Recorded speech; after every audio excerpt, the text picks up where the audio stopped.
Vay dedem. Qaxa tezdən qış gəlir Akif. Nətər yağır. Avqust ayında o qış bəyənənlər var. Harda sıza qalıb, bu nədir? Nə alver yox, nə bir şey. Bezli yeysən.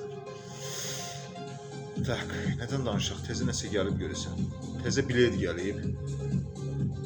Bir dənə göstərəyim o bileti.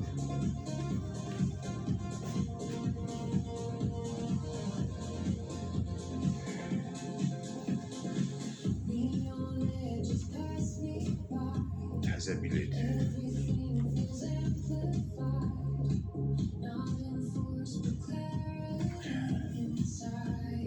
Bir dəqiqə.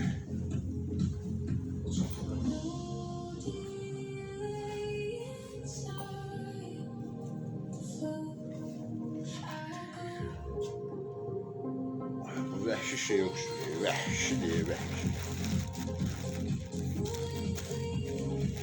Tam garantili. Baxmaq işte. Üstündə baxın. Buna görünür ya yox. Mağazanın peçatı da üstündə var.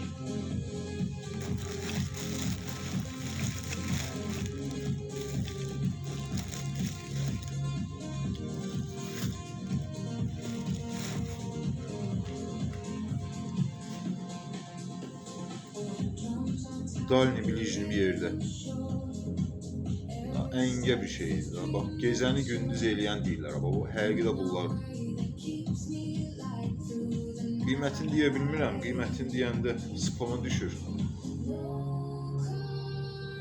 Belə kim istəsə yazsın, direktlə yazarıq. Yəni müsibət bir şeydir.